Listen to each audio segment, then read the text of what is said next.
শ্রী শ্রী ঠাকুর মা স্বামীজির শ্রীচরণে আমাদের সাষ্টাঙ্গ ভক্তিপূর্ণ প্রণাম নিবেদন করে আমাদের আজকের অনুষ্ঠান শুরু করছি। আমাদের প্রথমেই আমরা সবার পক্ষ থেকে স্বামী জ্ঞান সারানন্দজি মহারাজকে আমাদের সশ্রদ্ধ প্রণাম নিবেদন করছি। আমাদের অনুষ্ঠান আজকে নীলাঞ্জনার একটা গান দিয়ে শুরু হচ্ছে। নীলাঞ্জনা। প্রণাম মহারাজ। আমি শ্রী শরৎচন্দ্র চক্রবর্তীর রচিত তুমি ব্রহ্ম রামকৃষ্ণ গানটি করি, আপনার অনুমতি নিয়ে শুরু করি।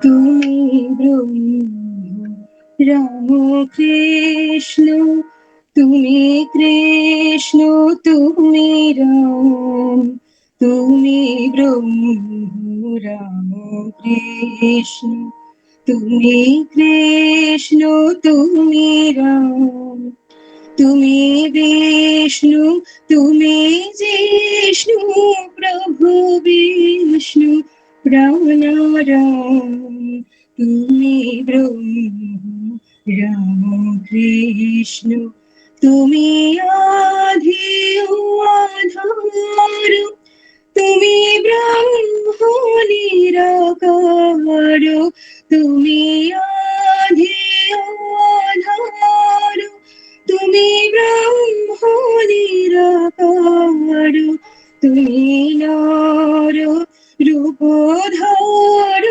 বিজিত কনককাম, তুমি ব্রহ্ম রাম কৃষ্ণ, তুমি কৃষ্ণ, তুমি রাম, অপার করুণা সিন্ধু, তুমি দেব দীনবন্ধু, অপার করুণা সিন্ধু, তুমি দেব দীনবন্ধু, যাচিন্দু কৃপা বিন্দু চরণে করি প্রণাম, যাচিন্দু কৃপা বিন্দু চরণে করি প্রণাম, তুমি ব্রহ্ম রাম কৃষ্ণ, তুমি কৃষ্ণ, তুমি রাম, তুমি ব্রহ্ম রাম কৃষ্ণ। জয় ঠাকুর। খুব সুন্দর মহারাজ, আপনি তাহলে শুরু করতে। ওম স্থাপকায় চ ধর্মস্য সর্বধর্মস্বরূপিণে অবতার বরিষ্ঠায় রামকৃষ্ণায় তে নমঃ।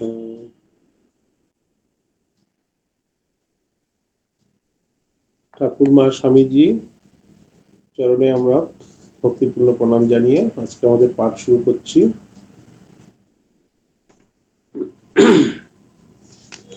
আজকে আমরা ঠাকুরের যে এখনো জন্মবৃত্তান্তে এখনো আমরা আসিনি, ঠাকুরের কামারপুকুরে ধর্মের সংসার, এই অবধি মনে হয় আমাদের পাঠ হয়েছিল না? ওই চ্যাপ্টারটা চলছে, 23 পাতায় আমরা প্রথম প্যারাগ্রাফটা। আজকে হ্যাঁ ক্ষুদিরামের ভগিনী শ্রীমতী রামশীলার কথা ওখান থেকে হবে। হ্যাঁ হ্যাঁ হ্যাঁ হ্যাঁ, একটু একদম একটু পাঠ করুন। হ্যাঁ মহারাজ, শুরু করছি।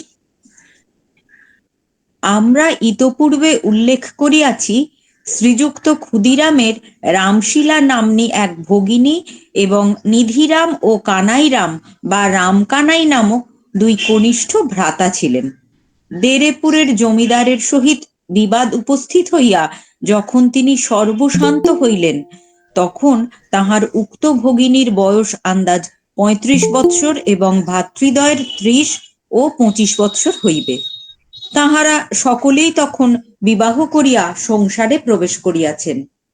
কামারপুকুরের প্রায় 6 ক্রোশ পশ্চিমে অবস্থিত ছিলিমপুরে ভাগবত বন্দ্যোপাধ্যায়ের সহিত শ্রীমতী রামশীলার বিবাহ হইয়াছিল এবং রামচাঁদ নামক এক পুত্র ও হেমাঙ্গিনী নাম্নী এক কন্যা জন্মগ্রহণ করিয়াছিল। উক্ত বিপদের সময় রামচাঁদের বয়স আন্দাজ 21 বৎসর এবং হেমাঙ্গিনীর 16 বৎসর ছিল। শ্রীযুক্ত রামচাঁদ তখন মেদিনীপুরে মোক্তারি করিতে আরম্ভ করিয়াছিলেন। শ্রীমতী হেমাঙ্গিনীর দেরেপুরে মাতুলালয়েই জন্ম হইয়াছিল এবং ভ্রাতা অপেক্ষাও তিনি মাতুলদিগের অধিকতর স্নেহ লাভ করিয়াছিলেন। শ্রীযুক্ত ক্ষুদিরাম ইহাকে কন্যা নির্বিশেষে পালন করিয়া বিবাহকাল উপস্থিত হইলে কামারপুকুরের প্রায় 2.5 ক্রোশ উত্তর পশ্চিমে অবস্থিত শিহর গ্রামের শ্রীযুক্ত কৃষ্ণচন্দ্র মুখোপাধ্যায়কে স্বয়ং সম্প্রদান করিয়াছিলেন। যৌবনে পদার্পণ করিয়া তিনি ক্রমে রাঘব, রামরতন, হৃদয়রাম ও রাজারাম নামে 4 পুত্রের জননী হইয়াছিলেন।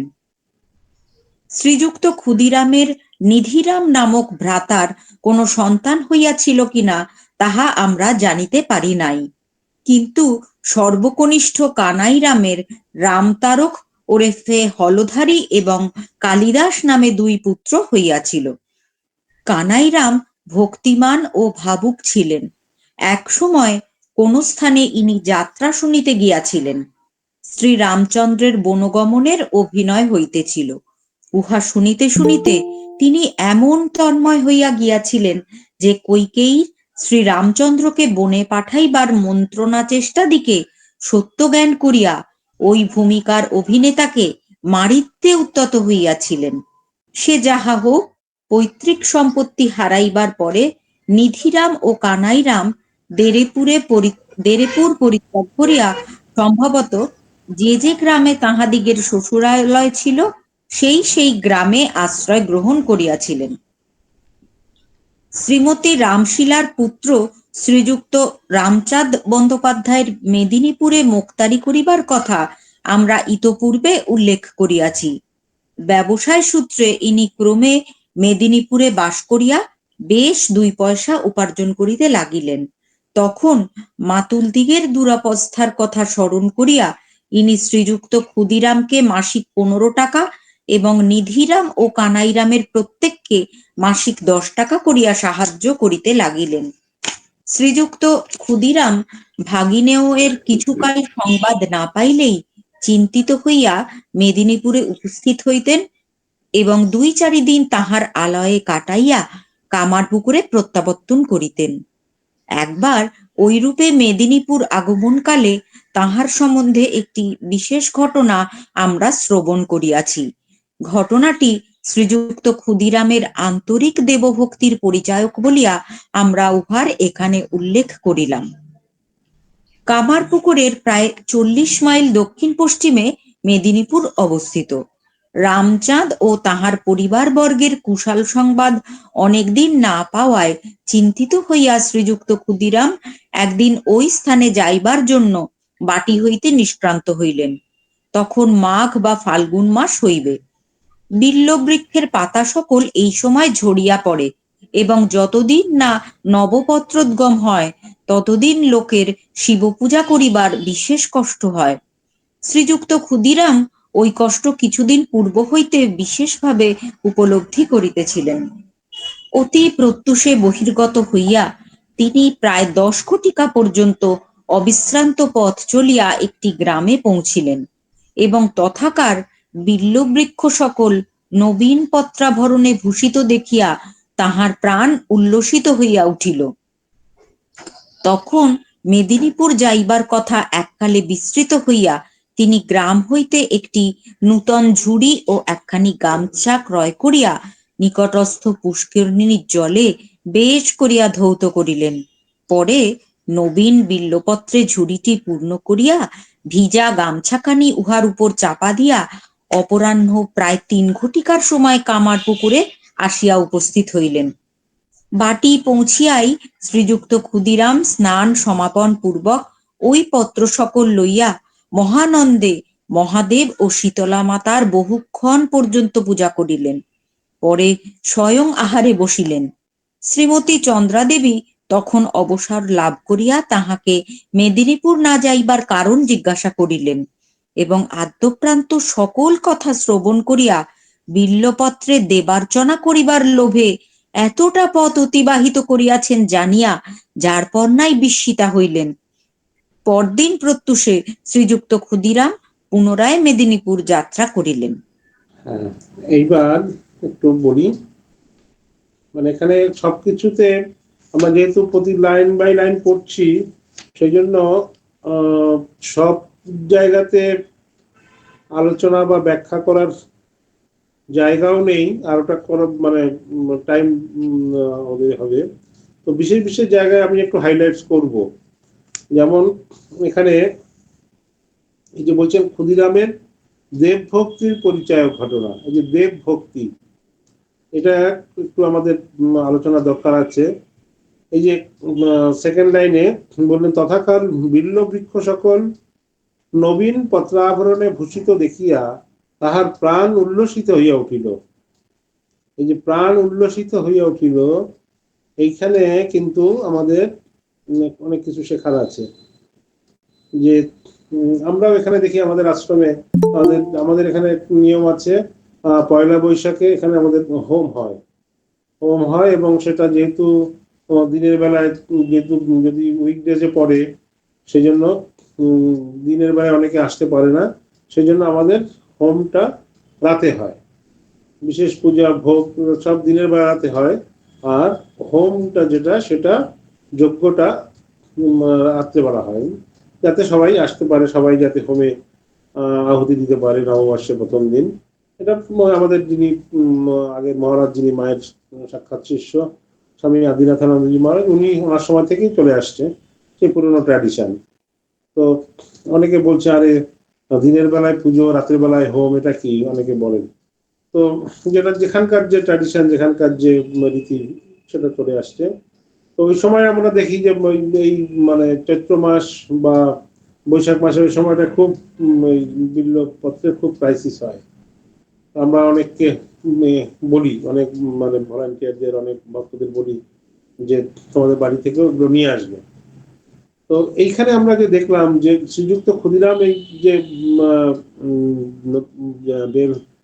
যে বিল্ল বৃক্ষের যে পত্র উনি যে পাওয়া যাচ্ছে না,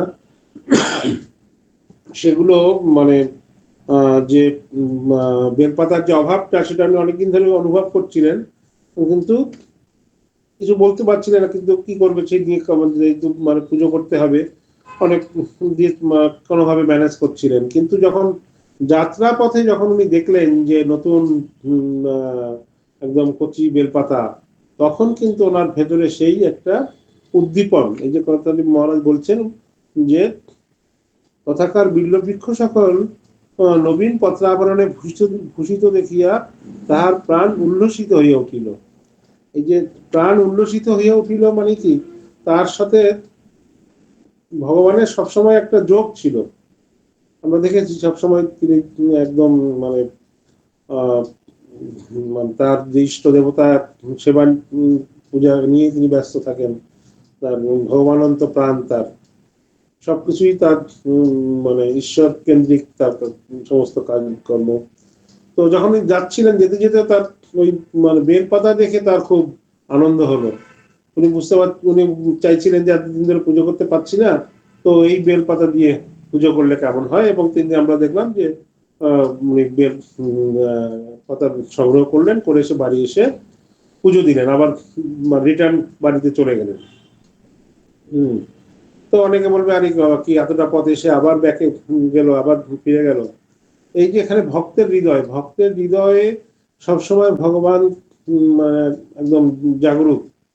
তো সেখানে বেলপাতা দেখে তার হৃদয় মানে উল্লসিত হয়েছে। তো আমরা যদি একটু ওই গীতার সঙ্গে যদি আমরা একটু মিলিয়ে এগুলো একটু দেখি, তো গীতাতে ভগবান কি বলছেন, আমরা আসলে একটা নিরাপ্রসঙ্গ পড়তে গিয়ে আমরা কিছু কিছু জায়গাতে কথামৃত এবং গীতার একটা যে সামঞ্জস্য, একটা লিঙ্ক, সেটা আমরা খুঁজে পাই। সেটা নিয়ে একটু আমি আলোচনা করবো ভাবছিলাম। তো এখানে গীতাতে আমরা দেখি নবম অধ্যায়ে 26 নম্বর শ্লোকে ভগবান বলছেন বৈধি এবং রাগাত্মিকা ভক্তির সম্বন্ধে বলছেন। বলছে কি, পত্রম পুষ্পম ফলম তয়ম ইয়মে ভক্তম প্রয়চ্ছতি তদহম ভক্ত অপরিতম অস্নামি প্রয়ত্নাত্মনঃ। যিনি আমাকে পত্র, পুষ্প, ফল, জল যাহা কিছু ভক্তিপূর্বক অর্পণ করেন, আমি সেই বিশুদ্ধ চিত্ত ব্যক্তির ভক্তি প্রদত্ত উপহার গ্রহণ করিয়া থাকি। ভগবান নিজে বলেছেন শ্রীকৃষ্ণ। তো এই যে আমরা যে পূজা উপচার সবকিছুই থাকি, এই সুযোগে শুধু তোমাকেই ডাকি। তো ডাকাটাই হচ্ছে সার, মানে ভগবানের উপরে ভক্তি রাখা, ভগবানের স্মরণ মনন রাখাটাই হচ্ছে সার বস্তু, মূল বিষয়বস্তু। সেটা বেলপাতা দিয়ে হলো বা ফুল দিয়ে হলো বা ষোড়শোপচারে পুজো হলো, যার যেরকম ক্ষমতা, যার যেরকম সামর্থ্য, সে সেরকম ভাবে করবে। কিন্তু ভগবান মন দেখেন, ভগবান তার ব্যাকুলতা দেখেন, তার ভালোবাসা দেখেন। তিনি কি শুধু বেলপাতা দিয়ে পুজো করলো বা শুধু শুধু ফুল দিয়ে পুজো করলো, কত উপচার দিয়ে পুজো করলো, সেটা ভগবান দেখেন না। ভগবান আমাদের মন দেখেন। তো এইটাতে মানে আমরা দেখতে পাই যে এই যে উদ্দীপন, যে কোনো কিছুতে যখন আমরা যাই বা আমরা যখন পথে চলি, তখন কোনো কিছু দেখে মানে ভগবানের সাথে আমাদের যদি সবসময় আমাদের হৃদয়ে যদি ভগবান জাগরুক থাকে, সবসময় যদি আমাদের হৃদয়ে ভগবানের একটা স্মরণ মনন চলতে থাকে, তখন সেই ভগবানের রিলেটেড কিছু যদি আমরা কিছু দেখি, তখন আমাদের মন মানে একদম আনন্দে উদ্ভাসিত হয়ে ওঠে। তো কয়েকটা উদাহরণ আমরা কথামৃত থেকে পাই, যেখানে বলছেন যে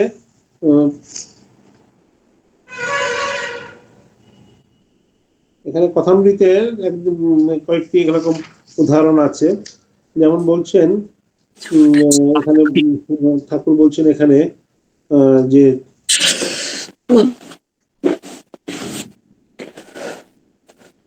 উচ্চ অবস্থা, এই যে মানে বৈধি ভক্তি আর রাগাত্মিকা ভক্তির যে দুটো কথা আমাদের আছে, এই বৈধি ভক্তি আর রাগাত্মিকা ভক্তি। বৈধি ভক্তি কি, আমাকে এত উপচারে পুজো করতে হবে, আমাকে বেলপাতা দিয়ে করতে হবে আমার প্রথম যারা বিগিনার্স, যারা ট্রেনি যারা আছেন সাধক, তাদের জন্য কিন্তু এই বৈধি ভক্তিটা দরকার।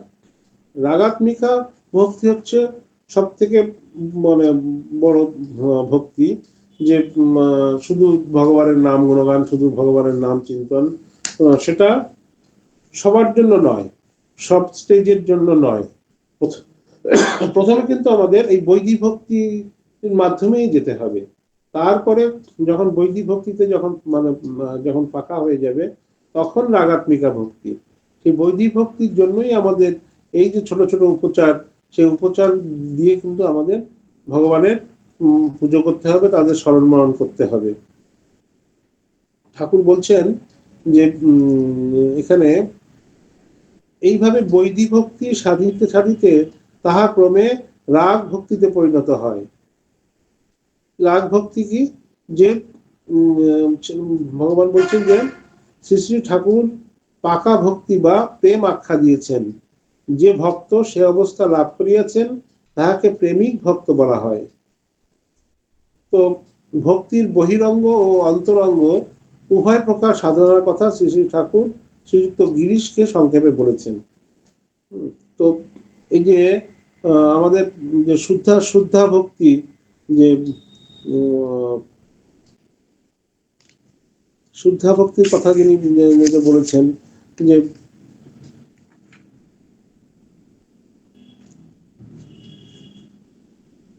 তুমি জপ, আহ্নিক, উপবাস, পুরস্চরণ এইসব কর্ম করছো, তা বেশ। যার আন্তরিক ঈশ্বরের উপর টান থাকে, তাকে দিয়ে তিনি এসব কর্ম করিয়ে লন। ফল কামনা না করে এইসব কর্ম করে যেতে পারলে নিশ্চিত তাকে লাভ হয়। শাস্ত্র অনেক কর্ম করতে বলে গেছে, তাই করছি।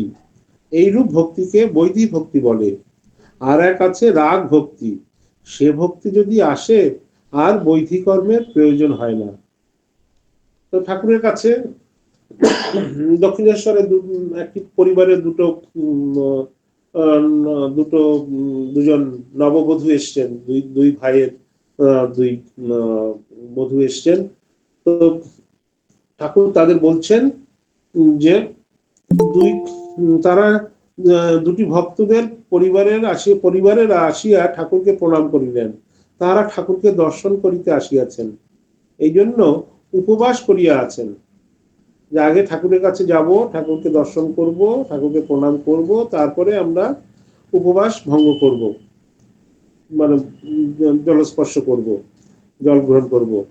দুই যা অবগুণ্ঠনবতী, দুই ভাইয়ের বধূ, বয়স 22-23-এর মধ্যে, দুজনেই ছেলেদের মা। শ্রীরামকৃষ্ণ বধূদিগের প্রতি, দেখো তোমরা শিব পূজা করো, কি করে পূজা করতে হয় নিত্য কর্ম বলে বই আছে, সেই বই পড়ে দেখে লবে। ঠাকুর পূজা করতে হলে ঠাকুরের কাজ অনেকক্ষণ ধরে করতে পারবে, ফুল তোলা, চন্দন ঘষা, ঠাকুরের বাসন মাজা, ঠাকুরের জল খাবার সাজানো, এই সকল করতে হলে ওই দিকেই মন থাকবে, হীন বুদ্ধি, রাগ, হিংসা এসব চলে যাবে। দুই জায়ে যখন কথাবার্তা কইবে তখন ঠাকুরদেরই কথাবার্তা কইবে।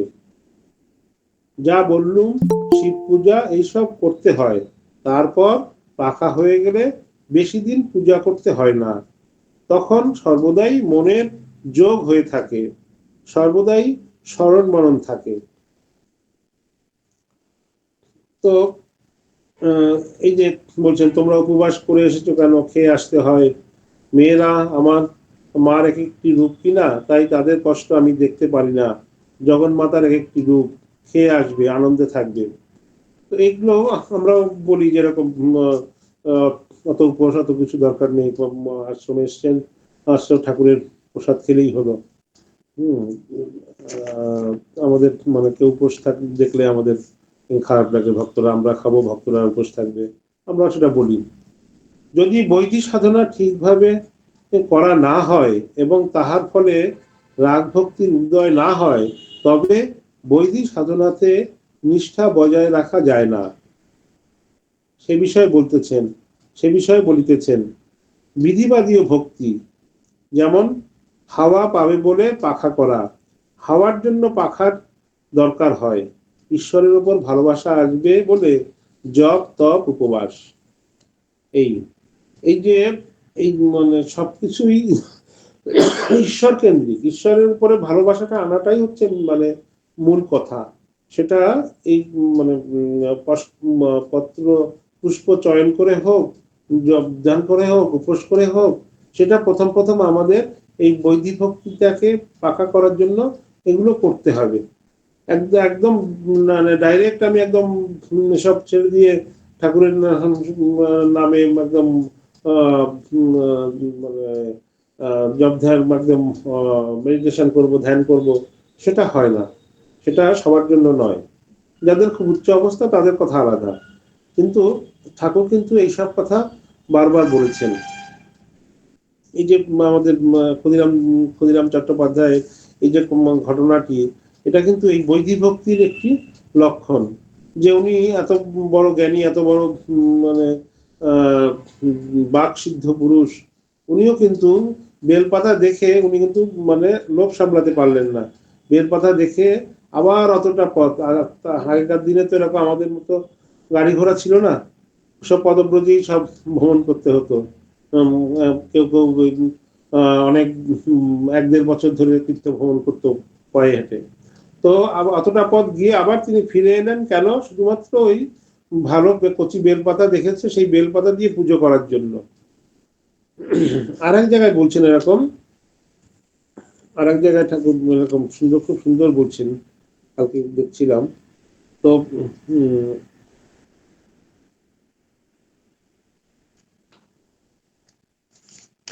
এই যে একটা কথা, যোগিনাম অপি সর্বেশাম, এটা হলো 6th চ্যাপ্টারের কথা। যোগিনাম অপি সর্বেশাম মদ্গত অন্তরাত্মনা শ্রদ্ধাবান ভজতে ইয়মাম সমে যুক্ততম মত। এই যে যুক্ততম মত, এটা একটা খুব মানে ভাইটাল কথা। ময়া বিশ্ব মনো ইমাম নিত্যযুক্ত উপাসতে শ্রদ্ধয়া পরয়োপিতা তেমে যুক্ত তমামতা, দ্বাদশ অধ্যায়ের দ্বিতীয় নম্বর। এই যে যুক্ততমামতা, যুক্ততমাটা ভগবানের সঙ্গে সবসময় আমাদের যুক্ত হয়ে থাকতে হবে। ক্ষুদিরাম চট্টোপাধ্যায় ভগবানের সঙ্গে যুক্ত হয়ে ছিলেন বলেই কিন্তু তার ওই যে বেলপাতা দেখে তার উদ্দীপন হলো। কিন্তু আমাদের এই জন্য ভগবান বলছেন খুব সুন্দর কথা যে যুক্ততম, নিত্যযুক্ত, এরকম যে শ্লোকগুলোতে যে আছে। আর একটা শ্লোক এরকম আমরা দেখা যায়, অনন্য অনন্য চেতা সততম ইয়মাম স্মরতি নিত্য সহ তস্যাহম সুলভ পার্থ নিত্যযুক্ত যোগিন। যে নিত্যযুক্ত, ভগবানের সঙ্গে নিত্য যুক্ত হয়ে থাকা, এটা একটা ভক্তের একটা বিশেষ গুণ, বিশেষ লক্ষণ।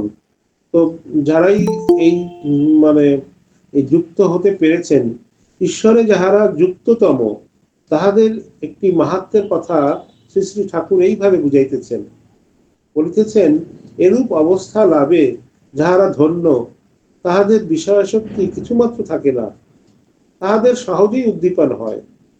এই যে মানে ধন্য ক্ষুদিরাম চট্টোপাধ্যায়, যার ভেতরে আমরা জানি যে বিষয়াসক্তি কিছুমাত্র ছিল না। ওর জন্য কি হচ্ছে, যুক্ততম হয়ে থাকতে হবে। বারবারই বলছেন যে গীতাতে যুক্ততম, নিত্যযুক্ত, এরকম বলছেন যে কারা মানে ভক্তের সাথে ভগবানের যে একটা যোগ, সবসময় একটা যোগ লাগতে হবে। আমরা এখন যেমন বলি লিঙ্ক লিঙ্ক করা, সেরকম একটা লিঙ্ক লাগিয়ে রাখতে হবে। যে যে কোনো সময় যে কোনো কাজে, হয়তো বাজার করতে গেলাম, দেখলাম যে একটা জিনিস ভালো দেখলাম, এই যে এখন শীতের সময়, আচ্ছা কারো বাড়িতে গোপাল আছে, ছোট গোপাল আছে, বা ঠাকুরের একটা ভালো টুপি দেখলাম, এই গোপালের জন্য নিয়ে গেলাম। বা একটা শালের চাদর দেখলাম, একটা গোপালের জন্য বা ঠাকুরের জন্য নিয়ে গেলাম। মানে আমি যে শুধু মার্কেটিং করছি, আমি যে শুধু শপিং করছি শুধুমাত্র আমার জন্য বা আমার পরিবারের জন্য, তা নয়। আমার ভগবানের সাথেও, ভগবানের জন্য আমাকে শপিং করতে হবে, ভগবানের কথাও চিন্তা করতে হবে। শুধু যে আমি মন্দিরে গিয়ে ভগবানকে চিন্তা করব, বা শুধু যে আমি যখন পুজো আর্চা করবো তখনই ভগবানের সাথে আমার যোগ থাকবে, অন্য সময় ভগবানের সঙ্গে আমার কোনো যোগ থাকবে না, এটা না। যখনই আমরা যখন কোনো তীর্থস্থানে গেলাম, কোনো মেলাতে গেলাম, মেলাতে গিয়ে আচ্ছা সুন্দর তো, আচ্ছা আমাদের একজন মেলাতে গেছে, মেলাতে গিয়ে দেখছে কি করে ওই যে হোমের হোমের যে পূর্ণাহুতি করে, পূর্ণাহুতির সময় যে ঘি ঢালতে হয়, ঘি ঢালতে গিয়ে অনেকের পূজারীর বিয়েতে লেগে যায়। আমাদের মানে যখন আগুনটা খুব ওঠে, তারপর হাতে লেগে মানে লাগে, তাপ লাগে, সেই জন্য কি করছে, মাহাতি যাওয়ার জন্য সুন্দর একটা মানে চামচের মতো নিয়ে এসছে, ঢেলে দিলে এখান থেকে ঘি ঢেলে দিলে একদম গড়িয়ে গিয়ে ওখানে ওই যজ্ঞর ওখানে গিয়ে পড়ছে। তাতে কি হলো, মানে পূজারীর হাতে তাপটা লাগলো না। এরকম সব জায়গাতেই, কোনো মেলাতে গেলাম, বা আবার সেদিন একজনকে বললাম, মানে একজন পূজারী, বিশেষ করে যারা শিব শিব ক্ষেত্র যেখানে, সেখানে তো এই ঠান্ডার মধ্যেও শিবের মাথায় জল ঢালছে। তো শিব তো একদম নির্বিকার, তার তো কোনো মানে কষ্ট হচ্ছে না, ঠান্ডার মধ্যে জল ঢালছে, কিন্তু পূজারীদের অবস্থা খারাপ, ওই ঠান্ডার মধ্যে জলের মধ্যে মানে অতক্ষণ থাকা। তো তাই দেখে কারোর মানে ইয়ে হলো যে আচ্ছা এইখানে পূজারী, কিন্তু পূজারীরা তো মোজা পরতে পারবে না, ওখানে তো মোজা পরলে কোনো হবে না। তখন এখন চটিও মানে কোনো কাঠের চটি বা এরকম সেগুলো এখন মানে অনেক পরে না। তো একজন একটা বুদ্ধি দিল যে এখানে হিমালয়ের দিকে এক রকমের মোজা পাওয়া যায়, সেটা ওই মানে ঘাসের দিয়ে তৈরি, নাম হচ্ছে পুল্লা। আমি একজনকে বললাম, আমাদের পরিচিত, দেখো তো ভালো করে সার্চ করে দেখো কোথায় পুল্লা পাওয়া যাবে। তো সে খুব খুঁজে খুঁজে 2 সেট পুল্লা নিয়ে এলো। আমি 2জন পূজারীকে ওটা মানে গিফট করলাম, মানে এনে দিল তারা, কিন্তু আমি যেহেতু বুদ্ধি আমার, সেহেতু আমি তাকে দিলাম। 2জন পূজারী ওটা পেয়ে খুব খুশি, যে মানে ওটা এত সুন্দর, যে পাটা গরম থাকবে, অথচ মানে ভিজবে না, একটা মেঝেতে বা এই যে যে পাথরে ওই ঠান্ডাটা উঠবে না। খুব সুন্দর ওটা। তো এই যে মানে ছোটখাটো জিনিসগুলোর মধ্যেও যদি আমরা একটা লিঙ্ক পাই, একটা ভগবানের সাথে একটা যদি আমরা যোগ করতে পারি, তো সেটাই হচ্ছে আমাদের জীবনের সার্থকতা, ভক্তের সার্থকতা। ঠাকুর এখানে বলছেন, মহারাজ মহারাজ বলছি, ওই যে চৈতন্যদেব যখন যাচ্ছিলেন তখন ওই যে খোল বা তৈরি হয়, এই বলতে যাচ্ছিলাম, আমার কথামৃত পাঠে আছে না মহারাজ? আমার কথামৃত। মুখের কথাটাই আপনি বলে দিলেন, আমি জাস্ট বলতে যাচ্ছিলাম এখানেই। আচ্ছা আচ্ছা। হ্যাঁ, এখানেই আছে নেক্সট। হ্যাঁ। ঈশ্বরে যাহারা যুক্ততম তাহাদের একটি মাহাত্মের কথা শ্রী শ্রী ঠাকুর এইভাবে বুঝাইতেছেন। কার উদ্দীপন হয়? ঈশ্বরের ওপর ভালোবাসা এলে একটুতেই উদ্দীপন হয়, তখন একবার রাম নাম করলে কোটি সন্ধ্যার ফল হয়। কার উদ্দীপন হয়? যার বিষয় বুদ্ধি ত্যাগ হয়েছে, বিষয় রস যার শুকিয়ে যায়, তার একটুতেই উদ্দীপন হয়। ঠিক ঠিক ভক্তি হলে এই রূপ হয়, সামান্য জিনিস হতেও তার ঈশ্বরের উদ্দীপনা হয়, ভাবে বিভোর হয়। শুনিসনি, এই মাটিতে ফোর হয় বলে চৈতন্যদেবের ভাব হয়েছিল। এক সময় এক জায়গা দিয়ে যেতে যেতে তিনি শুনলেন যে সেই গ্রামে হরি সংকীর্তনের সময় যে খোল বাজে, লোকে সেই খোল তৈয়ার ও বিক্রয় করে দিন পার করে। শুনেই তিনি বলে উঠলেন, এই মাটিতে খোল হয়? বলেই ভাবে বাহ্যজ্ঞান শূন্য হলেন, কেননা তার উদ্দীপন হলো। এই মাটিতে খোল হয়, সেই খোল বাজিয়ে হরিনাম হয়, সেই হরি সকলের প্রাণের প্রাণ, সুন্দরের চাইতেও সুন্দর। একেবারে এত কথা মনে হয়ে হরিতে চিত্ত স্থির হয়ে গেল। মানে এখানে হরি কথাই স্মরণ হলো। ওই যে বেলপাতা দেখে রঘুবীরের কথা মনে পড়লো, শিলার কথা মনে পড়লো, শিবের কথা মনে পড়লো। এমনি এইখানে চৈতন্য মহাপ্রভুর এই যে এই গ্রামের মাটি দিয়ে এখানে সবাই খোল তৈরি করে, এই খোলের শুনে, খোলের বাজনার কথা শুনে, হরিনামের কথা শুনে করে হরির কথা তার মনে পড়ে গেল। এই যে লিঙ্কটা, এই যে ভগবানের সাথে সবসময় একটা লিঙ্ক করে রাখা, এই যে এটাই আমাদের মানে উদ্দীপিত করে, আমাদের আরো এগিয়ে যেতে, আমাদের আধ্যাত্মিক পথে এগিয়ে যেতে আমাদের উদ্দীপিত করে, আমাদের উদ্দীপন হয়। সেই উদ্দীপন কাদের হয় বললো ঠাকুর? বললেন, কার উদ্দীপন হয়? যার বিষয় বুদ্ধি ত্যাগ হয়েছে, বিষয় রস যার শুকিয়ে যায়, তারই একটুতেই উদ্দীপন হয়। আরো একটা জায়গাতে আছে, বলছেন যে তারা চৈতন্যদেব সেজেছে, তা হলেই বা যদি মহিলারা যদি যদি নটি, ওরা যদি চৈতন্যদেব সেজেছে, আমি তো চৈতন্যদেবকে দেখছি। সোলার আতা দেখলে সত্যকার আতার উদ্দীপন হয়। তো কেউ অভিনয় করলো, কে করলো সেটা পরের কথা, আমি তো মানে চৈতন্যদেবকে স্মরণ করছি। তো আতা, সোলার আতা দেখলে সত্যকার আতার উদ্দীপন হয়। একজন ভক্ত রাস্তায় যেতে যেতে দেখে কতকগুলি বাবলা গাছ রয়েছে, দেখে ভক্তটি একেবারে ভাবাবিষ্ট। তার মনে হয়েছিল যে ওই কাঠে শ্যামসুন্দরের বাগানের কোদালের বেশ বাট হয়। বুঝুন কথা, কোথায় কোদাল, কোথায় বাট, কোথায় বাবলা গাছ, অমনি শ্যামসুন্দরকে মনে পড়েছে। এই যে শ্যামসুন্দরকে মনে, কি একটা বাবলা গাছ দেখে শ্যামসুন্দরকে মনে পড়ে গেল, কেননা এই যে এই কাঠটা দিয়ে যে যে শ্যামসুন্দরের যে বাগান, সেখানে কোদালের বাটটা খুব ভালো হবে, তাতে আর বেশি করে ফুল চাষ হবে, ভালো করে আমরা শ্যামসুন্দরকে পুজো করতে পারবো। তো ওই গাছ দেখে তার মানে তার ইয়ে হয়ে গেল। আবার বলছেন কি, যখন গড়ের মাঠে বেলুন দেখতে আমায় নিয়ে গেছিল, তখন একটি সাহেবের ছেলে একটা গাছে ঠেসান দিয়ে ত্রিভঙ্গ হয়ে দাঁড়িয়েছিল, দেখাও যা, অমনি কৃষ্ণের উদ্দীপন হলো, অমনি সমাধিস্থ হয়ে গেলাম। যে যে সাহেবের ছেলেকে দেখে ঠাকুরের সমাধি হয়েছিল গড়ের মাঠে, যে ত্রিভঙ্গ হয়ে দাঁড়িয়ে আছেন। শ্রীমতী মেঘ কি ময়ূরের কণ্ঠ দেখলে আর স্থির থাকতে পারতেন না, শ্রীকৃষ্ণের উদ্দীপন হয়ে বাহ্য শূন্য হয়ে যেতেন। নীল মেঘ দেখে বা নীল কণ্ঠী যে ময়ূর দেখে শ্রীমতীর মানে উদ্দীপন হতো, ভাব হয়ে যেত, কৃষ্ণের ভাবে ভাবিত হয়ে যেত। তো অনন্য চিত্ত হইলে মনের একাগ্রতা এইভাবে বাড়ে এবং এইভাবে ভগবানের সাথে একটা সম্পর্ক তৈরি হয়। তো এই দেখুন একটি মানে কথাটা কত সুন্দর ভাবে যে আমাদের এই যে বেলপাতার কথা পড়তে গিয়ে আমাদের ভেতরে এতগুলো কথার উদ্দীপন এলো, কথা হলো। আমরা এরকম ভাবে আগেকার দিনে এরকম রাখতো বাড়িতে মানে ছেলে মেয়েদের এরকম নাম রাখতো, এরকম হরি, বিষ্ণু, কৃষ্ণ, গোপাল এরকম নাম রাখতো। আমাদের এখানে অনেক ছেলে কাজ করে, এখানে অনেক ওয়ার্কার অনেক আছে। তো আমরা এরকম ডাকছি, এই হরি, এই বিষ্ণু, এই ঈশ্বর। তো একজন মহারাজ বলছে, আরে দেখি তোমাদের তো দেখি সব দেবতা দেখি তোমাদের এখানে কাজ করছে। হ্যাঁ, কেউ ড্রাইভার, কেউ মানে কিচেনে কাজ করছে, সব একদম।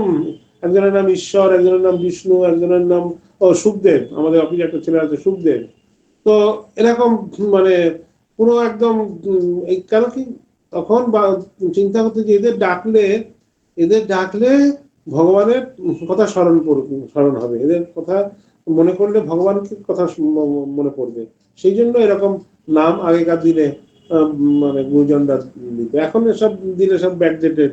এখন সুখদেব, এইসব বিষ্ণু এরকম নাম দিলে অন্যরকম বলবে। আমরা এখন ওয়েস্টার্ন কালচার, কিন্তু আগেকার দিনে এরকম ছিল। আগেকার দিনে সবকিছুতেই ভগবানের সাথে একটা লিঙ্ক, একটা যুক্ত হওয়ার একটা প্রচেষ্টা থাকতো উত্তম ভক্তদের। এবার একটা গান শুনি, ভগবানের সাথে আর একটু যুক্ত হই। হ্যাঁ ঠিক আছে, তুই না দিয়ে আমাদের গান শোনাবেন। না মহারাজ, আজকে কাল ব্রহ্মানন্দ মহারাজের জন্মতিথি, তাই ওনার বিষয়ে কি একটা গান করছি।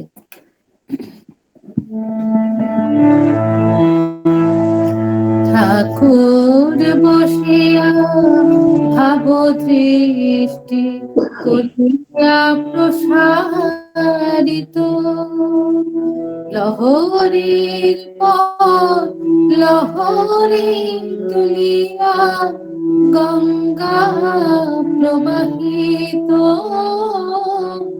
গঙ্গা প্রবাহিত। ঠাকুর বসিয়া ভাব দৃষ্টি করিয়া প্রসারিত, দেখিলেন সেথা সহসা কমল শতদল বিকশিত, মনোহর তার শোভা চারিদিক সৌরভে আমোদিত। দেখিলেন সেথা সহসা কমল শতদল বিকশিত, মনোহর তার শোভা চারিদিকে সৌরভে আমোদিত। বিশ্ব প্রকৃতি কি যেন কি এক আনন্দে পুলকিত, আনন্দে পুলকিত। ঠাকুর বসিয়া ভাব দৃষ্টি করিয়া প্রসারিত,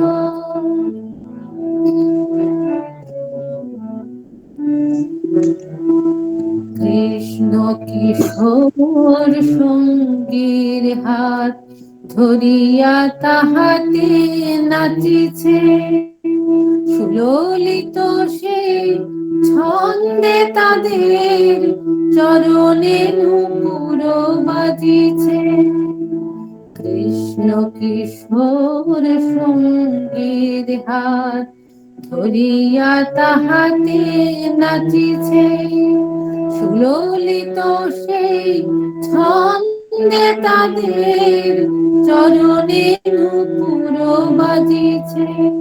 কিবা অপরূপ অঙ্গ কান্তি দেখতে কি পরম সার, রাখাল ছেলে সঙ্গে নাচিছে ব্রজের রাখালরা। দেখিতে দেখিতে হইলেন তিনি আত্মসমাহিত, আত্মসমাহিত। ঠাকুর বসিয়া ভাবদৃষ্টি করিয়া প্রসারিত।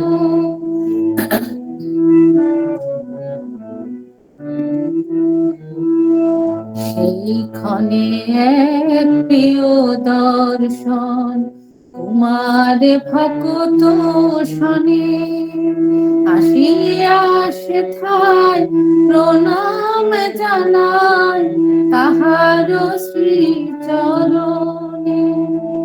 সেইখানে এক প্রিয় দর্শন কুমার ভক্ত শনি, আসিয়া সেথায় প্রণাম জানায় তাহার শ্রীচরণে।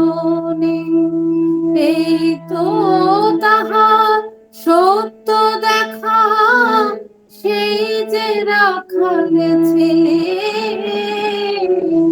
কৃষ্ণের সাথে নাচিতেছিল কোমল কমল দলে। এই তো তাহার সত্য দেখা, সেই যে রাখাল ছেলে কৃষ্ণের সাথে নাচিতেছিল কোমল কমল দলে। সুন্দর রাধা কহিলেন তারে হইয়া আনন্দিত, হইয়া আনন্দিত। ঠাকুর বসিয়া ভাবদৃষ্টি করিয়া প্রসারিত।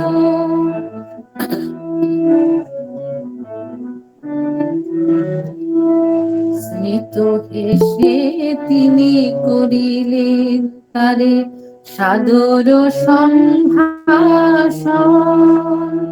জিজ্ঞাসিলাম রাখাল চন্দ্র করিলেন শ্রবণ। স্মিত হেসে তিনি করিলেন তারে সাদর সম্ভাষণ। জিজ্ঞাসিলাম রাখাল চন্দ্র করিলেন শ্রবণ। ভাবের আবেশে অগ্নি হইল গদ গদ ভাষণ। ব্রজের রাখাল কণ্ঠে তাহার হইল উচ্চারণ। ভাবের আবেশে অগ্নি হইল গদ গদ ভাষণ। ব্রজের রাখাল কণ্ঠে তাহার হইল উচ্চারণ। ঠাকুর বসিয়া ভাবদৃষ্টি করিয়া প্রসারিত।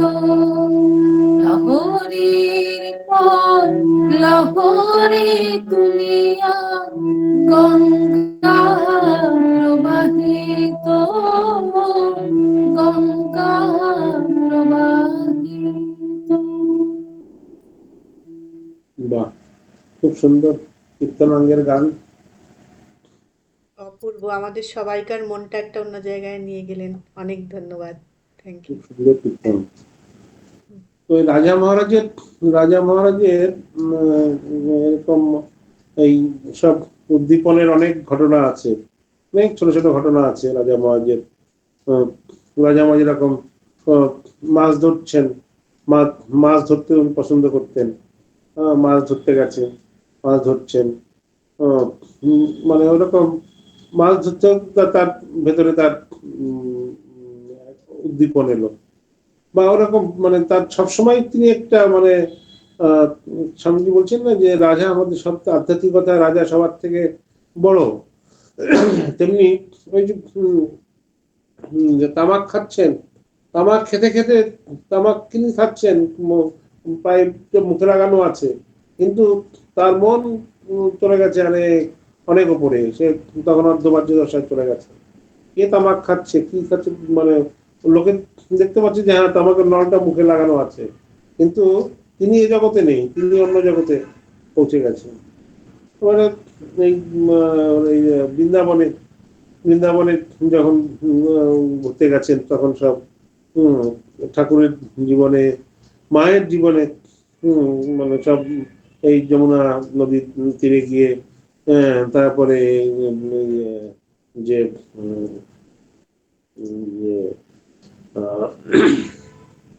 ওটাকে কি যেখানে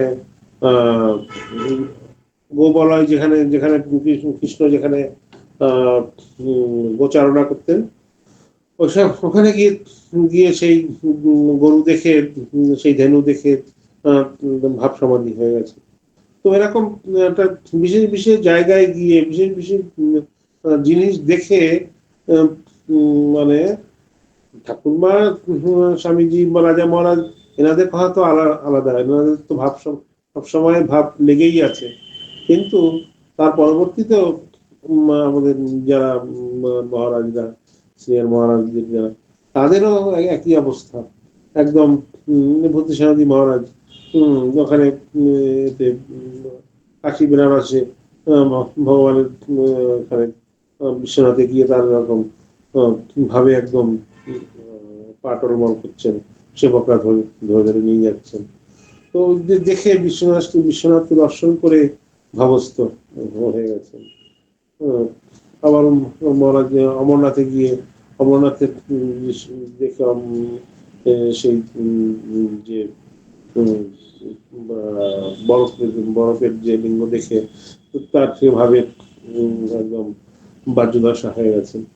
তো এই কিছু কিছু জিনিস কিছু কিছু দেখে আমাদের ঠাকুর গেছেন মল্লিকের বাড়িতে, ওখানে যে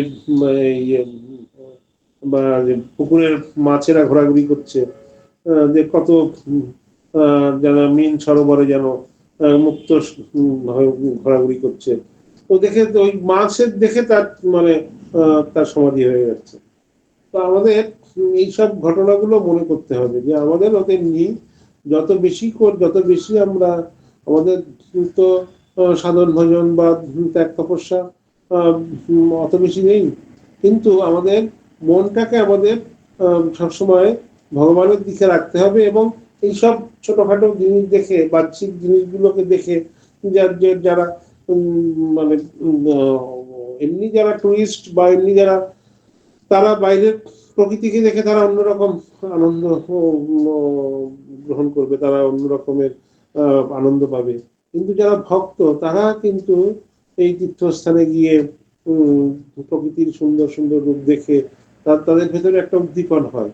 তো ঠাকুর বলছেন না যে পাহাড়ের সামনে গেলে বা সমুদ্রের সামনে গেলে তখন একটা আলাদা উদ্দীপন হয়, আলাদা হৃদয়টা বড় হয়, বড় একটা মানে বিরাটের একটা ধারণা হয়। তেমনি আমাদেরও চেষ্টা করতে হবে যে আমাদের পারিপার্শ্বিক যে আমাদের যে জিনিসগুলো আছে তার সাথে ভগবানের সাথে যাতে আমাদের একটা লিঙ্ক হয়, ভগবানের সাথে যাতে আমাদের একটা যোগ হয়, যুক্ত থাকতে পারি আমরা, সেসব ছোটখাটো জিনিস দেখে যেন আমাদের ভগবানের প্রতি আরো মনটা হয়, আরো যেন তার প্রতি যেন আমাদের আরো মানে আগ্রহটা বাড়ে, আরো যেন আমরা যেন আরো বেশি উদ্দীপিত হই, এটা আমাদের মাথায় রাখতে হবে। আর একটু একটা প্যারাগ্রাফ পড়ে শেষ করা যাক। 1-2 করিয়া ক্রমে কামারপুকুরে শ্রীযুক্ত ক্ষুদিরামের 6 বৎসর অতিবাহিত হইল। তাহার পুত্র রামকুমার এখন 16 বর্ষে এবং কন্যা কাত্যায়নী 11 বর্ষে পদার্পণ করিল। কন্যা বিবাহযোগ্যা হইয়াছে দেখিয়া তিনি এখন পাত্রের অনুসন্ধানে প্রবৃত্ত হইলেন। এবং কামারপুকুরের উত্তরে 1 ক্রোশ দূরে অবস্থিত আনুর গ্রামের শ্রীযুক্ত কেনারাম বন্দ্যোপাধ্যায়কে কন্যা সম্প্রদান পূর্বক কেনারামের ভগিনীর সহিত নিজ পুত্র রামকুমারের উদ্বাহ কার্য সম্পন্ন করিলেন। রামকুমার নিকটস্থ গ্রামের চতুষ্পাঠীতে ইতপূর্বে ব্যাকরণ ও সাহিত্য পাঠ সমাপ্ত করিয়া এখন স্মৃতিশাস্ত্র অধ্যয়ন করিতেছিলেন। ক্রমে আরো 3-4 বৎসর অতিক্রান্ত হইল। রঘুবীরের প্রসাদে শ্রীযুক্ত ক্ষুদিরামের সংসারে এখন পূর্বাপেক্ষা অনেক সুবন্দোবস্ত হইয়াছে এবং তিনিও নিশ্চিন্ত মনে শ্রী ভগবানের আরাধনায় নিযুক্ত আছেন। ঘটনার মধ্যে ওই 4 বৎসরে শ্রীযুক্ত রামকুমার স্মৃতি অধ্যয়ন সমাপ্ত করিয়া সংসারের আর্থিক উন্নতি কল্পে যথাসাধ্য সাহায্য করিতে প্রবৃত্ত হইয়াছিলেন এবং শ্রীযুক্ত ক্ষুদিরামের পরম বন্ধু সুখলাল গোস্বামী উহার কোনো সময় দেহ রক্ষা করিয়াছিলেন। হিতৈষী বন্ধু শ্রীযুক্ত সুখলালের মৃত্যুতে যে তিনি বিশেষ ব্যথিত হইয়াছিলেন এ কথা বলা বাহুল্য। রামকুমার মানুষ হইয়া সংসারের ভার গ্রহণ করিয়াছেন দেখিয়া শ্রীযুক্ত ক্ষুদিরাম নিশ্চিন্ত হইয়া এখন অন্য বিষয়ে মন দিবার অবসর লাভ করিলেন। তীর্থ দর্শনের জন্য তার অন্তর এখন ব্যাকুল হইয়া উঠিল। অনন্তর সম্ভবত সন 1230 সালে তিনি পদব্রজে সেতুবন্ধ রামেশ্বর দর্শনে গমন করিলেন এবং দাক্ষিণাত্য প্রদেশের তীর্থ সকল পর্যটন করিয়া প্রায় 1 বৎসর পরে বাটিতে প্রত্যাগমন করিলেন। সেতুবন্ধ হইতে এই সময় তিনি একটি বানলিঙ্গ কামারপুকুরে আনয়ন পূর্বক নিত্য পূজা করিতে থাকেন। রামেশ্বর নামক ওই বানলিঙ্গটিকে এখনো কামারপুকুরে রঘুবীর শিলার ও শীতলা দেবীর ঘটের পার্শ্বে দেখিতে পাওয়া যায়। সে যাহাই হোক, শ্রীমতী চন্দ্রা দেবী বহুকাল পরে পুনরায় এই সময় গর্ভধারণ করিয়া সন 1232 সালে এক পুত্র প্রসব করিয়াছিলেন। রামেশ্বর তীর্থ হইতে প্রত্যাগমন করিয়া এই পুত্র লাভ করিয়াছিলেন বলিয়া শ্রীযুক্ত ক্ষুদিরাম ইহার নাম রামেশ্বর রাখিয়াছিলেন। এই ঘটনা হ্যাঁ, এই যে এখানে যে বললাম যে যে এই যে একটা লিঙ্ক রাখলেন, যেহেতু রামেশ্বর উনি দর্শন করেছেন সেই জন্য পুত্র নাম রাখলেন রামেশ্বর। যখনই রামেশ্বরকে ডাকবে বা তখন কিন্তু তার সেই তীর্থ ভ্রমণের স্মৃতি জাগরুক থাকবে।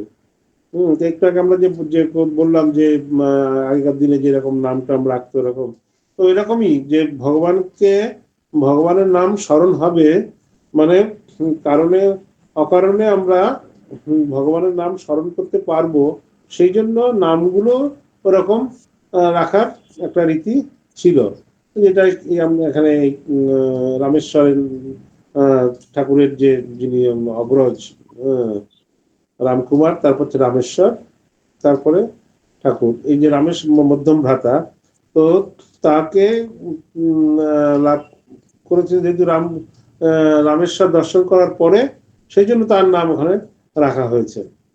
তো আবার একটা কি বলছেন যে বানলিঙ্গ যেটা সেতুবন্ধ থেকে নিয়েছে। সেতুবন্ধ মানে হচ্ছে ওই যে এই যে পাম্বান ব্রিজ যেটা হয়েছে সেখানে, যে রামেশ্বর থেকে কন্যাকুমারিকা ওসব জায়গা থেকে। তো এই যে যেখানে গেলেন সেখানে একটা স্মৃতি নিয়ে এলেন, সেখানে একটা জিনিস নিয়ে এলেন এবং সেটা রাখলেন। আমরা অনেক সময় দেখি, আমরা যখন কোথাও যাই ঘুরতে, তো সেখানকার কোনো জিনিস, সেখানকার কোনো আমরা রাখি বাড়িতে, বা আমাদের মধ্যে মহারাজ যারা আছেন, সিনিয়র আছেন তাদের দিই। তো ওইটা দেখলে আমার তখন ওই তীর্থ ভ্রমণ বা ওই দেবতার কথা আমার তখন মনে পড়ে যায়। এগুলো ভক্তদের মধ্যে খুব প্রচলিত এবং খুব ভালো, স্মরণ মরণের জন্য এগুলো খুবই দরকার। যে মানে শুধু পোশাক, শুধু মানে জামা কাপড়, এইসব থেকে এইসব যে ছোট ছোট জিনিসগুলো, যেটা দেখলে আমার উদ্দীপন হবে, যেটা দেখলে আমার তীর্থে ভ্রমণের কথা মনে পড়বে, সেখানকার দেবতার কথা মনে পড়বে, সেটা মানে করলে ভালো। এখানে আমরা দুটো জিনিস দেখলাম যে ঠাকুরের পিতা ক্ষুদিরাম চট্টোপাধ্যায় উনি তীর্থভ্রমণ করে বুঝলেন 1 বছর পরে উনি বাটিতে প্রত্যাগমন করেছেন। আমরা এখন আমি সাউথে এরকম 15 দিনের মধ্যে কত তীর্থ দর্শন করলাম, 15 দিনের মধ্যে, 16 দিনের মধ্যে। আর ওনারা মানে শুধু ওইটুকু দর্শন করলেন 1 বছর ধরে। মানে তখন কত কষ্টকর ছিল, কত তীর্থ ভ্রমণ, কত মানে একদম শারীরিক ক্লেশ সহ্য করতে হতো। ক্লেশ না হলে তীর্থ ভ্রমণ হয় না। অনেকে এই যে ঘোড়ায় চড়ে যে যায়, অনেকে এই পালকিতে উঠে যায়, হাঁটতে পারে না এরকম। হ্যাঁ, একেবারে না হলে তো কিছু হবে না, কিন্তু তীর্থ ভ্রমণ করতে গেলে একটু ক্লেশ দরকার। আমরা যখন গেলাম, আমাদের কথা আলাদা, আমরা শুধু ব্রহ্মচারী, আমাদের তো ক্লেশ করতেই হবে, ক্লেশ করার জন্যই আমরা ঘর বাড়ি ছেড়েছি, এটা এমন কিছু মানে বলার কথা না। কিন্তু তাও দেখি এই অমরনাথে যাওয়ার সময় আমাদের একজন মহারাজ, সে এখন গোলপার্কে আছেন একজন মহারাজ, উনি এরকম বলছেন, হ্যাঁ আমি তো একটু পিছিয়ে পড়ছি, পিছনে যাচ্ছি, খুবই ক্লেশ আমার অমরনাথে। আর আমরা যাচ্ছিলাম তখন যে পথ দিয়ে সবাই নামে, সেই বালতাল থেকে আমরা উঠছিলাম, খুব চড়াই ওটা। তো আমি ধীরে ধীরে যাচ্ছি। উনি বললেন যে গোলপার্কে থাকার সাধু খুব একদম মানে মানে সুখী সুখী আর কি, মানে অতটা বেশি হাঁটা চলা বা মানে ভয় নেই, অভ্যাস নেই। তো বললো, হ্যাঁ আমি তোমার সঙ্গে যাবো, আমরা দুজন একসঙ্গে ধীরে ধীরে যাবো, ওরা আগে চলে যাক, হ্যাঁ আমি তোমার সাথে আছি। বলে বলে দেখা গেল কিছুক্ষণ পরে, 1 ঘন্টা পরে দেখলাম তিনি ঘোড়ায় করে যাচ্ছেন। কি হলো মহারাজ, আপনি বললেন আমার সঙ্গে যাবেন, আপনি আমার ঘোড়া ধরে নিলেন, ঘোড়ায় উঠলেন? বলছে আর পারছি না ভাই, পারছি না, অভ্যাস নেই তো, খুব চালাই, বলে তিনি চলে গেলেন। তো আমি কিন্তু এই ভারী শরীর নিয়ে কিন্তু মানে হেঁটে হেঁটে গেছি, এবং শুধু তাই নয় যে পঞ্চকেদার সেগুলো গেছি। তো ক্লেশটা দরকার তীর্থ ভ্রমণে, মানে ক্লেশ না করে তীর্থ ভ্রমণটা মানে সম্ভব না, আর সেটা উচিতও না। এই যে একটু পড়লাম যে 1 বছর ধরে পদব্রজে তীর্থ ভ্রমণ করলেন, দাক্ষিণাত্য প্রদেশের তীর্থ সকল পর্যটন করিয়া প্রায় 1 বছর পর বাটিতে প্রত্যাগমন করিলেন। তো সত্যি এটা ক্লেশের ব্যাপার, 1 বছর ধরে এরকম করা। তো ক্লেশ দরকার। তীর্থ ভ্রমণ বা আধ্যাত্মিক পথে অগ্রসর হতে গেলে ক্লেশের দরকার আছে, মানে অস্ট্রিয়াটির দরকার আছে, এটা আমাদের শিখতে হবে। আমাদের আজকে ওই বইটা পড়ার নেই, কনটেক্সটে আমি দেখলাম কনটেক্সটটা নেই, যে আসলে আমরা একটু পিছিয়ে আছি, লাইন বাই লাইন পড়ছি। তো আপনাদের যদি এরকম পড়তে কারো মানে এরকম পড়াতে যদি অসুবিধা লাগে বা অন্য যদি কোনো সাজেশন থাকে বলতে পারেন। কেননা আমাদের এই লাইন বাই লাইন পড়তে গিয়ে আমরা একটু মানে পিছিয়ে আছি মানে এই জন্য, এই যে পুঁথিতে ঠাকুরের জন্ম অবধি চলে গেছে, ওই জন্য আমরা কিন্তু ঠাকুরের জন্ম অবধি এখনো আসিনি, অনেক দেরিতে, মানে ঠাকুরের জন্মতিথির পরে মনে হয় এই আসবো আমরা নেক্সট মান্থে। তো সেই জন্য যদি আমরা এরকম ভাবে পড়ি তাহলে কিন্তু আমরা ধীরে ধীরে যেতে হবে। আর মানে পুঁথি আমরা পরে পড়বো, পুঁথি এগিয়ে গেছে অনেক, এই কনটেক্সটে পুঁথির কোনো লেখা নেই, পুঁথির কোনো ছন্দ নেই। তো আমরা পরের দিনে আবার পড়বো।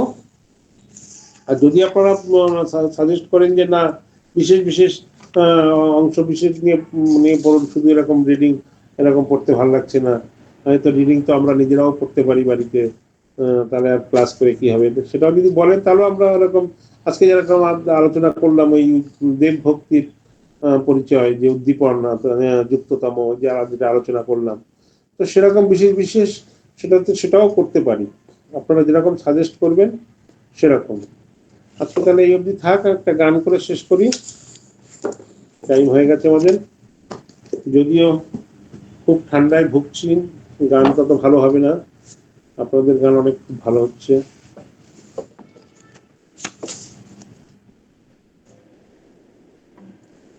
আর কেন মনে সংসারে,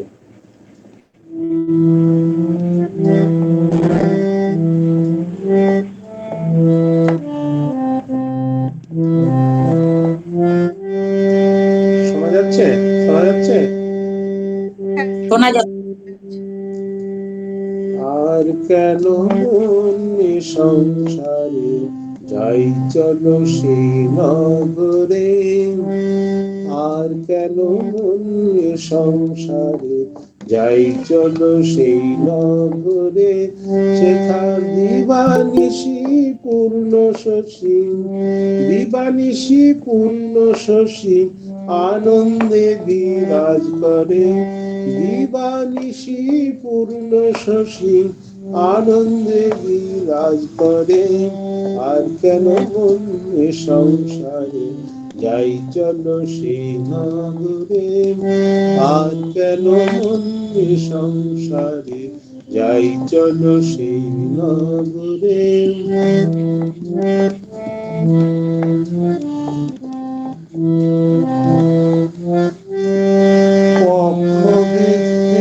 পক্ষ ভেদে ক্ষয় উদয়, নাইকো চাঁদের সে পুরে। পক্ষ ভেদে নয় উদয়, নাইকো চাঁদের সে পুরে। ক্ষুধা তৃষ্ণা ভক্তি পিপাসা নাই, ক্ষুধা তৃষ্ণা ভক্তি পিপাসা, পূর্ণানন্দ বিহারে নাই। ক্ষুধা তৃষ্ণা ভক্তি পিপাসা, পূর্ণানন্দ বিহারে। আর কেন মনে সংসারে, যাই চলো সেই নগরে।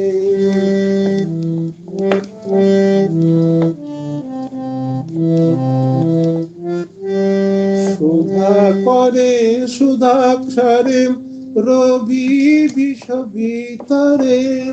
মনের মতন চকর বিনা, মনের মতন চকর বিনা, চাঁদের সুধা চাঁদ ধরে। সুধা করে সুধাক্ষরে, রবি বিষ ভিতরে। মনের মতন চকর বিনা, মনের মতন চকর বিনা, চাঁদের সুধা চাঁদ ধরে। আর কেন মনে সংসারে, যাই চলো সেই নগরে। সেথা দিবানিশি পূর্ণ শশী, দিবানিশি পূর্ণ শশী, আনন্দে বিরাজ করে। আর কেন মনে সংসারে, যাই চলো সেই নগরে।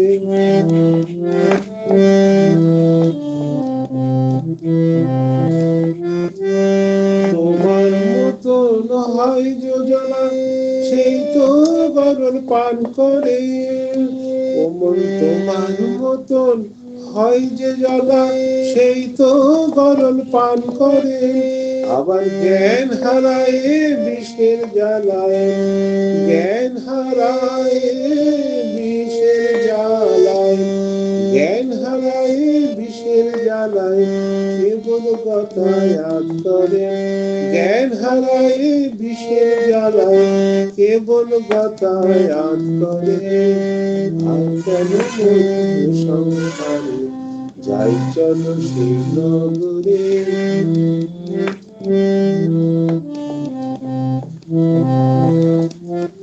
সেই নগরে বাস করে যে, প্রেমিক ধন্য কয় তারে। সেই নগরে বাস করে যে, প্রেমিক ধন্য কয় তারে। তারা সাকারকে করে নিরাকার, সাকারকে করে নিরাকার, নিরাকার সাকার করে। সাকারকে করে নিরাকার, সাকারকে করে নিরাকার, নিরাকার সাকার করে। আর কেন মন এ সংসারে, যাই চলো সেই নগরে। সেথা দিবানিশি পূর্ণনসী, দিবানিশি পূর্ণ শশী, আনন্দে বিরাজ করে। দিবানিশি পূর্ণ শশী, দিবানিশি পূর্ণ শশী, দিবানিশি পূর্ণ শশী, দিবানিশি পূর্ণ শশী, আনন্দে বিরাজ করে। আর কেন মন এ সংসারে, যাই চলো সেই নগরে। আর কেন মন এ সংসারে, যাই চলো সেই নগরে। আর কেন মন এ সংসারে, যাই চলো সেই নগরে। খুব সুন্দর মহারাজ।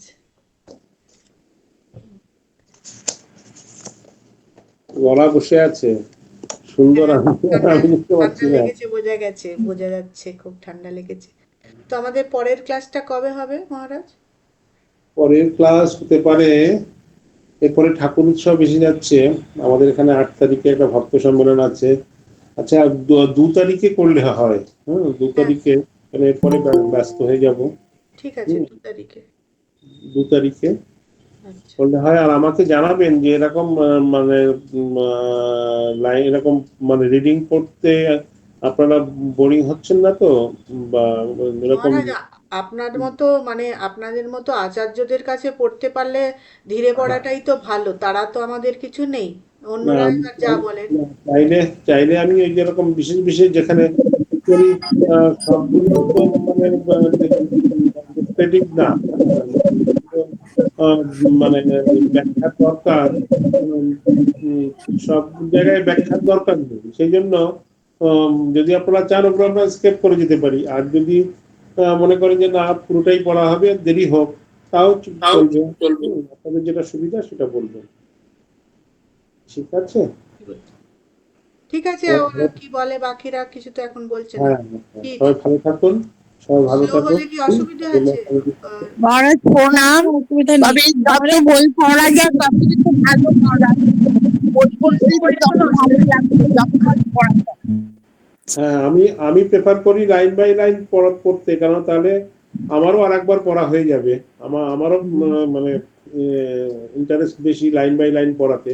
আমারও একবার রিভিশন হয়ে যাবে। সেই জন্য না, অনেকে বলতে পারে যে আরে মানে অনলাইনে এরকম মানে শুধু শুধু এরকম আমরা তো নিজেরাও পড়ে নিতে পারি। হ্যাঁ, যদি কেউ মনে করে, সেই জন্য বলছি। না মহারাজ, এভাবেই ভালো লাগছে। এরকমই ভালো মহারাজ। হ্যাঁ, সবাই যদি মত দেয় তো এরকম চলবে। ঠিক আছে? বুঝতামই না যে এই একটা কথায়, সাধারণ একটা কথা, যে এত একটা প্রাণ প্রাণ উল্লসিত হইয়া উঠিল এটা থেকে, যে এত কিছু আলোচনা হতে পারে, একটা গোটা 1 ঘন্টার আলোচনা। আমরা নিজেরা পড়লে তো কোনোদিনই সেটা ভাবতাম না মহারাজ। কাজে এইভাবে পড়াটাই তো বেটার নাকি? হ্যাঁ, ওটাই মানে এখানে অনেক কথা আছে যেটা আমাদের কথামৃত এবং গীতার সঙ্গে লিঙ্ক আছে, যুক্ত আছে। যুক্ততম বলেছে না, যুক্ত আছে অনেক কথা। অনেক কথামৃতের অনেক কথা গীতার সঙ্গে যুক্ত আছে, এবং লীলা প্রসঙ্গের অনেক কথা কথামৃত এবং গীতা দুটোর সাথেই যুক্ত আছে। আমি এক্সট্রা আরো একটা মানে দেখছি, সেটা হলো পুঁথি। যেমন আজকে পুঁথি থেকে পাঠ করলাম না, কারণ এর সঙ্গে লিঙ্ক নেই। আমাদের যে কনটেক্সট, সেই কনটেক্সটের সাথে পুঁথির কোনো লিঙ্ক নেই। মানে পুঁথিতে এই চ্যাপ্টারের সাথে কোনো লেখা নেই। সেই জন্য আমি আজকে পুঁথি পাঠ করলাম না। তো ওরকম যদি আমরা লিঙ্ক করে পড়ি, তাতে সময় বেশি লাগলেও আমাদের মানে মানে পড়াটা ভালো হবে। আমাদের মানে আমারও ভালো লাগবে, আপনাদেরও ভালো লাগবে আর কি। মহারাজ মাঝে যদি কখনো সময় পান, এক দিন আমাদের ক্লাস একটু বাড়িয়ে দেবেন, তাহলে তাড়াতাড়ি পড়া হবে। আচ্ছা, মহারাজ খুব ভালো লাগলো। না, বাকিদের যদি বাকিরা সময় একটু দিতে মিউট পারেন। করলে ভালো হয়। সবার আনমিউট আছে, যারা কথা বলছেন তাদেরটাই আনমিউট থাকুক, বাকিরা একটু অফ রাখুক। হ্যাঁ, তো মানে সেটাও করা যায়, যদি আপনারা যদি রাজি থাকেন তাহলে আমি করতে পারি। আমার আসলে সুবিধা হলো এই সময়টায় আমি ফ্রি থাকি, এই সময়টা ফ্রি থাকি, অন্য সময়টাতে একটু মানে চাপ হয়ে যায়। ওই সময় আরেকদিন যদি সময় কখনো করতে পারেন, কোনোদিন যদি হয় না একটু জানিয়ে দিলেন চন্দ্রানীকে, তাহলে আমরা এসে যাব সবাই। না, আমরা তো 2 দিন করছি, আমরা তো 2 দিন মাসে করছি। হুম। আপনি আরো একদিন চাইছেন? মধু মহারাজ যত দেবেন তত চাই, আমাদের কথা অমৃত বলে কথা। আসলে আমাদের এই জানুয়ারি ফেব্রুয়ারি হ্যাঁ, হচ্ছে উৎসবের মাস। হ্যাঁ, এটা একদম ডিসেম্বর থেকে একদম জানুয়ারি ফেব্রুয়ারি একদম উৎসব, লাগাতার উৎসব রয়েছে। একদম মার্চ অব্দি আমাদের, যেমন 8 মার্চ অব্দি আমাদের প্রোগ্রাম। মানে 8 মার্চ আমাদের এই নারায়ণ সেবা হয়ে এবছরের মতো আর কি, মানে ঠাকুর উৎসবের প্রোগ্রাম শেষ। তো 8 মার্চ অব্দি আমি একদম পুরো ব্যস্ত থাকবো। হুম, তো পরে আমি আপনাদের যখন সুবিধা হবে সুবিধা মতো জানিয়ে দেবো। ঠিক আছে, আপনারা যোগাযোগ হ্যাঁ, করবেন। ঠিক আছে। আমাদের পরের ক্লাসটা 2রা ফেব্রুয়ারি হচ্ছে। সেকেন্ড ফেব্রুয়ারি হ্যাঁ, মোটামুটি ঠিক ঠিক। থাকলো। আচ্ছা, প্রণাম। ঠিক আছে, সবাই ভালো থাকবেন। প্রণাম মহারাজ। প্রণাম দেবেন। হ্যাঁ। সবাইকে অসংখ্য ধন্যবাদ। আমাদের একই লিংক, 2রা ফেব্রুয়ারি আপনারা যারা জয়েন করতে চান তারা এই লিংকেই জয়েন করতে পারবেন। একই টাইম 3:30 থেকেই হবে।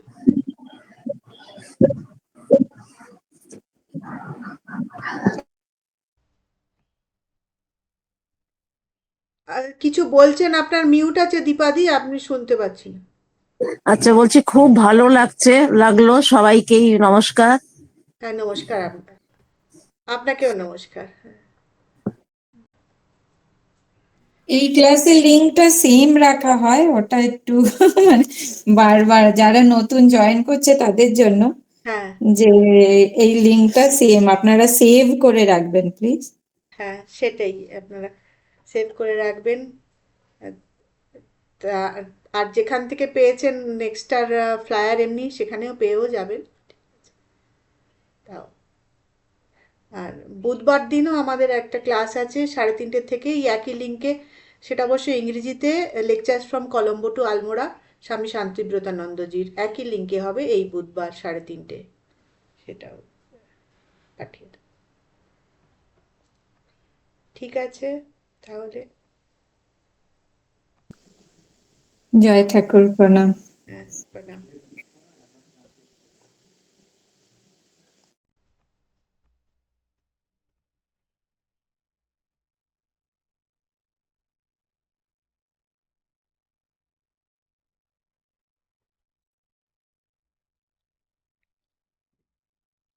নীলাঞ্জনা সোমা, কালকে তাহলে আমাদের ইয়ে হবে। কালকে হচ্ছে, কাল 3:30 থেকে। হ্যাঁ, আর কিছু পাঠ হবে। হুম, সোমা, জানিস তো ওই অল্টারনেট ওই অর্ডারে ঠিক হয়েছে। হ্যাঁ, তারপরে কি করি? অল্টারনেট ওই শ্যামনাম সংকীর্তন হ্যাঁ, অল্টারনেট করে, একবার যেটা মা নাম সংকীর্তন আমরা করেছিলাম না, তুই আর আমি, হ্যাঁ। সেভাবে হচ্ছে। তারপরে ত্রিগুণাতীত গুণেশ্বর শ্যাম ওই জায়গাটা থেকে চন্দনা করছে। ও, বাকিটা ওই এক একটা প্যারা করে তুই আর আমি অল্টারনেট। তুই আর আমি, হ্যাঁ অল্টারনেট তুই করলি। আমি তারপরে এতে পেয়ে যাবো না রে, ইউটিউবে শুনতে পাবো? হ্যাঁ হ্যাঁ, ইউটিউবে তো আছেই। হুম, মানে ইউটিউবে অনেকদিন করিনি তো, আবার সব ভুলে গেছি। হ্যাঁ, ওই জন্যই বলছিল। এবার বাকি আর কেউ করছে না। জয়াদিকে লিখেছিলাম, জয়াদি কিছু উত্তর দেয়নি। দাঁড়া 1 সেকেন্ড।